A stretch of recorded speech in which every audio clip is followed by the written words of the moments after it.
कि चैत्र नवरात्रि क्यों मनाई जाती है और हम कैसे पहचान सकते हैं कि माता रानी हमारे साथ हैं। इसके बाद इस वीडियो में हम यह भी जानेंगे कि किन संकेतों से पता चलेगा कि माता रानी आपके घर में आ चुकी हैं। तो भक्तों, वीडियो शुरू करने से पहले माता रानी के सच्चे भक्त कमेंट बॉक्स में जय माता रानी अवश्य लिखें, ताकि माता रानी की कृपा आप पर बनी रहे। और अगर आपको यह वीडियो अच्छा लगे तो इसे लाइक करना न भूलें। तो भक्तों, आइए जानते हैं कि चैत्र नवरात्रि का पर्व क्यों मनाया जाता है। इस बार चैत्र नवरात्रि पूरे 9 दिनों तक चलेगी, यानी पूरे 9 दिन तक भक्त माता रानी की पूजा अर्चना कर सकेंगे। माता वैष्णवी और मां शेरावाली की विशेष रूप से पूजा और आराधना की जाएगी। चैत्र नवरात्रि का पहला व्रत 30 मार्च 2025 को रखा जाएगा और इसका समापन 7 अप्रैल को होगा। 2025 को होगा घट स्थापना यानी कलश स्थापना का शुभ मुहूर्त सुबह 6:01 से 10:02 तक और अभिजीत मुहूर्त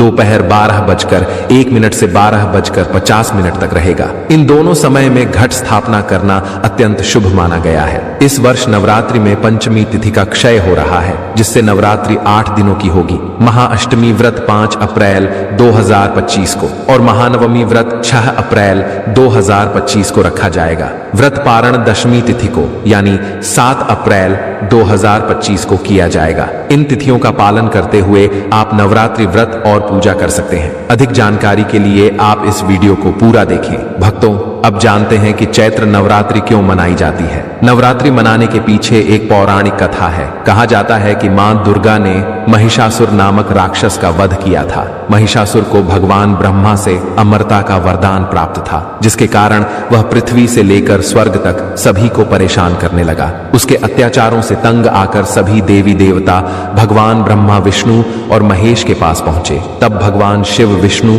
और अन्य देवताओं के क्रोध से एक दिव्य ज्योति प्रकट हुई और इस ज्योति से मां दुर्गा का अवतरण हुआ। इस तरह मां आदि शक्ति प्रकट हुई। इसके बाद सभी देवताओं ने उन्हें दिव्य अस्त्र शस्त्र प्रदान किए। तब मां दुर्गा ने महिषासुर को युद्ध के लिए ललकारा और 9 दिनों तक भयंकर युद्ध चला। 10वें दिन मां ने महिषासुर का वध कर दिया। ऐसा माना जाता है कि इन 9 दिनों के दौरान देवी मां ने विभिन्न रूप धारण किए और अनेक राक्षसों का संहार किया। इसी कारण इन 9 दिनों को नवरात्रि के रूप में मनाया जाता है और शास्त्रों में चैत्र नवरात्रि का विशेष महत्व बताया गया है। भक्तों, ऐसा माना जाता है कि चैत्र नवरात्रि के 9 दिनों में साधना और भक्ति करने से व्यक्ति मानसिक और शारीरिक रूप से अधिक शक्तिशाली हो जाता है। उसकी आध्यात्मिक ऊर्जा बढ़ती है और वह अपने भीतर की नकारात्मक भावनाओं जैसे क्रोध, अहंकार, ईर्ष्या और लोभ से मुक्त हो जाता है, जिससे मन और शरीर शुद्ध हो जाते हैं और बुद्धि स्वतः ही सही दिशा में काम करने लगती है। आइए जानते हैं दोस्तों, अगर माता रानी हमारे साथ होती हैं तो हमें कौन कौन से 10 संकेत मिलते हैं। इसलिए इस वीडियो को ध्यान से सुनिए। अगर आप भी चाहते हैं कि माता रानी आपकी सभी मनोकामनाओं को पूर्ण करें तो भक्तों, कमेंट बॉक्स में जय माता दी अवश्य लिखें। आपका स्वागत है। तो आइए जानते हैं उन विशेष संकेतों को। जब माता रानी आपके साथ होती हैं तो यह 10 संकेत मिलते हैं। शास्त्रों और भक्तों के अनुभवों के आधार पर इन संकेतों का उल्लेख किया गया है, जिससे आप जान सकते हैं कि माता रानी आपकी पूजा से प्रसन्न है और उनकी कृपा आप पर बनी हुई है। पहला संकेत, जब आप पूजा के दौरान अचानक भावुक हो जाएं और आपकी आंखों से आंसू बहने लगे। आमतौर पर हम रोज पूजा करते हैं, लेकिन ऐसा नहीं होता। लेकिन अगर चैत्र नवरात्रि के दौरान पूजा करते समय आपकी आंखों से आंसू आने लगे तो यह संकेत है कि माता रानी की कृपा आप पर बनी हुई है। दूसरा संकेत, यदि पूजा के समय आपको ऐसा महसूस हो कि कोई आपके पीछे खड़ा है, लेकिन जब आप पीछे देखें तो कोई न हो, तो समझ लें कि माता रानी ऊर्जा स्वरूप में आपके पास उपस्थित है। वे अपनी उपस्थिति का आभास अपने भक्तों को इसी तरह कराती हैं। तीसरा संकेत, यदि आपको अचानक घर में जुगनू दिखाई दे और वे आपके कपड़ों या शरीर पर आकर बैठ जाएं, तो यह भी माता रानी की कृपा का संकेत माना जाता है। भक्तों, शास्त्रों में जुगनू को जोगिन कहा गया है और यह माता रानी की परम सेविका मानी जाती है। अगर यह आपके पास आए तो समझ जाएं कि माता रानी का आशीर्वाद आप पर बना हुआ है। जहां माता रानी की शक्तियां होती हैं, वहां उनकी ऊर्जा भी बनी रहती है। माता रानी का जहां ऊर्जा स्वरूप होता है वहां पर कुछ विशेष संकेत देखने को मिलते हैं। यदि माता रानी आपके आसपास हैं, तो आपके शरीर में स्वतः ही ऊर्जा का संचार होने लगेगा। इसके प्रभाव से जुगनू या अन्य छोटे कीट स्वतः आपकी ओर आकर्षित होने लगते हैं और आपके कपड़ों या शरीर से चिपक सकते हैं। यह इस बात का संकेत है कि माता रानी की कृपा आप पर बनी हुई है। तीसरा संकेत यह है कि यदि रात में अचानक झटके के साथ आपकी नींद खुल जाए, तो समझ लीजिए कि माता रानी आपके आसपास है। वे आपको किसी संदेश या संकेत से जागरूक करना चाहती हैं। यह एक दिव्य अनुभूति होती है जो केवल माता रानी की कृपा से ही संभव होती है। चौथा संकेत यह है कि यदि आपको अपने घर के आसपास किसी विशेष सुगंध का अनुभव हो, जैसे इत्र, लोबान, धूप, चमेली या अन्य किसी पुष्प की सुगंध जो सामान्य रूप से वहां नहीं होती, तो समझ लीजिए कि माता रानी की उपस्थिति आपके आसपास है। माता रानी जहां होती हैं, वहां एक दिव्य सुगंध स्वतः ही फैलने लगती है। यदि यह सुगंध आपको बिना किसी बाहरी स्रोत के अनुभव हो, तो यह माता रानी के सानिध्य का प्रमाण है।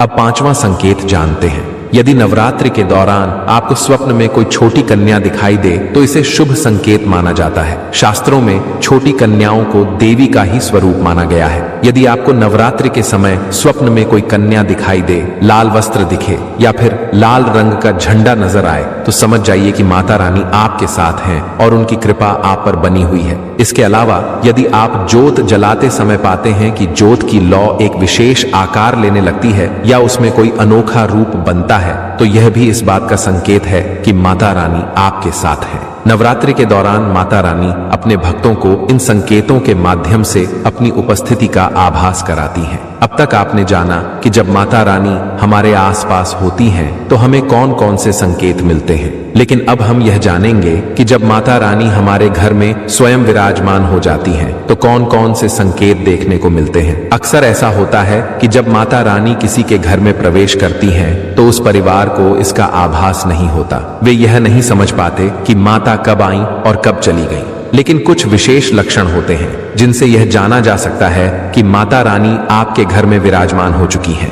यदि माता रानी आपके घर में प्रवेश कर चुकी हैं, तो जल्द ही आपके जीवन के कष्ट समाप्त होने लगते हैं और आपकी उन्नति दोगुनी चौगुनी गति से होने लगती है। फिर दोस्तों, आपको क्या करना चाहिए ताकि आपकी कोई भी मनोकामना तुरंत पूरी हो जाए? आज हम इस वीडियो में यही बताएंगे। यदि आप एक विशेष कार्य करते हैं, तो आपकी इच्छाएं जल्दी पूरी होने लगती हैं। माँ दुर्गा इस समय चैतन्य होती हैं, इसलिए इन दिनों में की गई सच्ची भक्ति का परिणाम तुरंत दिखाई देता है। इसी तरह यदि कोई गलत कर्म करता है, तो माता रानी का चैतन्य रूप उसे तत्काल दंडित भी कर सकता है। चैत्र नवरात्रि के पूरे 9 दिनों तक हमें पूरी तरह सात्विक विचारों में रहना चाहिए। हमें इन दिनों में कपट, छल और द्वेष जैसे नकारात्मक विचारों से दूर रहना चाहिए। जब माँ दुर्गा किसी घर में विराजमान होती हैं, तो वह स्थान तीर्थ से भी अधिक पवित्र और शुद्ध हो जाता है। वहां रहने वाले सभी लोगों की बुद्धि भक्ति में लग जाती है और घर का वातावरण अत्यंत शांत और सकारात्मक हो जाता है। आप भी अपने घर में इन संकेतों को ध्यान से देखें। यदि आपको इनमें से कोई भी संकेत मिले, तो समझ लें कि माता रानी आपके घर में आ चुकी हैं। तो आइए जानते हैं इन संकेतों के बारे में। अगर आपने अभी तक इस वीडियो को लाइक नहीं किया है, तो इसे लाइक करें और ज्ञानवर्धक टेल्स चैनल को सब्सक्राइब जरूर करें। इस वीडियो को अपने दोस्तों और रिश्तेदारों के साथ भी शेयर करें, ताकि वे भी इस दिव्य ज्ञान का लाभ प्राप्त कर सकें। हमारा उद्देश्य जनहित और जन कल्याण है, और यदि आप इस वीडियो को लाइक करते हैं, तो हमें और अधिक प्रेरणा मिलती है, जिससे हम आपको और भी शास्त्रों, प्राचीन ग्रंथों और पौराणिक कथाओं से जुड़ी जानकारियां उपलब्ध करा सकें। माता रानी हमारे घर में प्रवेश करती हैं और वहीं विराजमान हो जाती हैं, लेकिन हम अपनी ही अज्ञानता के कारण इन संकेतों को पहचान नहीं पाते। माता रानी जब भी किसी घर में प्रवेश करती हैं, तो उस समय हम अपनी मनोकामनाओं को पूर्ण करवा सकते हैं, लेकिन कई बार हम इस अवसर को पहचान नहीं पाते और कुछ भी नहीं कर पाते। तो भक्तों, आज हम विस्तार से जानेंगे कि माता रानी के घर में प्रवेश करने के कौन कौन से संकेत होते हैं और उनकी कृपा से कौन कौन से फल प्राप्त होते हैं। अगर आप माता रानी के सच्चे भक्त हैं, तो इस वीडियो को ध्यान से देखें। अगर बार बार आपके घर में गौ माता का आना हो, तो यह एक महत्वपूर्ण संकेत होता है। जिस घर में माँ दुर्गा निवास करती हैं, वहां उनकी प्रिय गौ माता बार बार दर्शन के लिए आती है। यह गौ माता घर के आसपास घूमती रहती है और घर के द्वार पर बार बार दिखाई देती है। यह इस बात का प्रमाण है कि माता रानी की कृपा आप पर बनी हुई है। और अगर गाय माता वहां से 9 दिनों तक न जाए तो समझ लें कि माता रानी आपके घर में आ चुकी हैं। भक्तों, दूसरा संकेत है मधुमक्खी का घर में आना। मधुमक्खी को मां दुर्गा के ब्राह्मणी स्वरूप का प्रतीक माना गया है। जिस घर में चैत्र नवरात्रि के दौरान मधुमक्खी आती है वहां माता रानी की उपस्थिति मानी जाती है।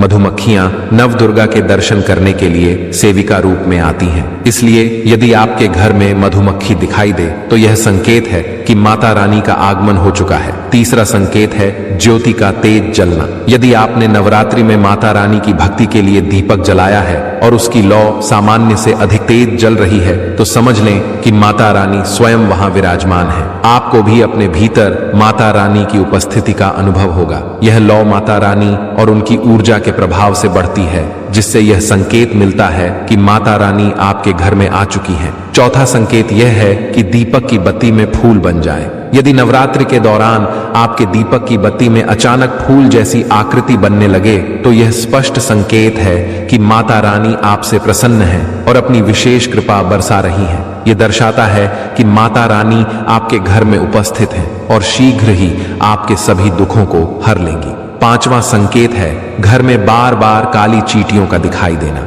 यदि नवरात्रि के दौरान घर में अचानक काली चींटियों का झुंड दिखने लगे या वे रास्ता काटने लगे तो यह इस बात का प्रतीक है कि माता रानी आपके घर में प्रवेश कर चुकी हैं और उनकी कृपा आप पर बनी हुई है। छठा संकेत है अचानक घर में मनमोहक सुगंध का आना। यदि नवरात्रि के दौरान खासकर पूजा के समय आपको अपने घर में बिना किसी कारण के चंदन, इत्र, धूप या फूलों जैसी दिव्य सुगंध महसूस हो तो समझ लें कि माता रानी आपके घर में उपस्थित है और आपको अपनी उपस्थिति का एहसास करा रही है। सातवां संकेत है पूजा स्थान पर ठंडी हवा का महसूस होना। यदि पूजा के दौरान अचानक आपके पूजा स्थल पर ठंडी हवा चलने लगे तो यह भी एक संकेत है कि माता रानी वहां मौजूद हैं और अपनी दिव्य उपस्थिति का अनुभव करा रही हैं। यदि नवरात्रि के किसी भी दिन कोई फटे कपड़े पहने याचक आपके द्वार पर आए तो समझ लें कि माता रानी याचक रूप में आपकी परीक्षा लेने आई है। इसलिए अगर चैत्र नवरात्रि में कोई भी याचक या कन्या आपके घर कुछ मांगने के लिए आए तो उसे खाली हाथ न लौटाएं। यह विशेष संकेत होता है, इसलिए इस बात का ध्यान रखें। यदि नवरात्रि के दौरान घर के मंदिर में छिपकली दिखाई दे तो इसे मां लक्ष्मी के आगमन का शुभ संकेत माना जाता है। कहा जाता है कि इससे माता रानी का आशीर्वाद प्राप्त होता है और घर में धन लाभ के साथ शुभ समाचार भी मिल सकते हैं। चैत्र नवरात्रि में सबसे अधिक महत्व कन्या पूजन का होता है। माता रानी व्रत और उपासना से उतनी प्रसन्न नहीं होती जितनी कन्याओं की सेवा और पूजन से होती है। इस दौरान छोटी कन्याओं को माता रानी का स्वरूप मानकर पूजित किया जाता है, उन्हें भोजन कराया जाता है और उपहार देकर आशीर्वाद प्राप्त किया जाता है। अगर कन्याएं आपके दिए गए उपहार को खुशी खुशी स्वीकार कर लें तो इसका अर्थ है कि माता रानी ने आपकी भेंट स्वीकार कर ली है। जिन पर कन्याएं प्रसन्न होती हैं उन्हें माता रानी का विशेष आशीर्वाद मिलता है और उनकी मनोकामनाएं पूर्ण होती हैं। चैत्र नवरात्रि में 2 से 10 वर्ष की कन्याओं का पूजन अष्टमी और नवमी के दिन करना शुभ माना जाता है। इस दिन कन्याओं के पैर धोकर उन्हें भोजन कराना, उपहार देना और उनके प्रति श्रद्धा व्यक्त करना पुण्यकारी होता है। इससे घर में सुख समृद्धि बनी रहती है और धन की कमी नहीं होती। आप कन्याओं को सुंदर उपहार जैसे चॉकलेट बॉक्स, कपड़े, स्टील के बर्तन आदि दे सकते हैं, लेकिन ध्यान रखें कि काले रंग के कपड़े या लोहे से बनी कोई चीज उपहार में न दें। जब कन्याएं आपके घर से प्रस्थान करें तो उनके चरण अवश्य छुएं और अपने मन की प्रार्थना सच्चे दिल से माता रानी के सामने रखें। यदि आपकी मनोकामना सच्चे दिल और अडिग विश्वास के साथ मांगी गई होगी तो यकीन मानिए माता रानी अपनी असीम कृपा से उसे जरूर पूरा करेंगी। वह न केवल आपके जीवन से सभी दुखों और कठिनाइयों को समाप्त करेंगी बल्कि आपके हर कदम में सफलता का आशीर्वाद भी देंगी। जो संकेत हम आपको बताए हैं उन पर ध्यान दें और उन्हें अपनी जीवन शैली में शामिल करें ताकि माता रानी का आशीर्वाद हमेशा आपके साथ बना रहे। अगर आपको यह वीडियो पसंद आया हो तो इसे लाइक करें और कमेंट में जय माता दी लिखकर अपनी भक्ति का एहसास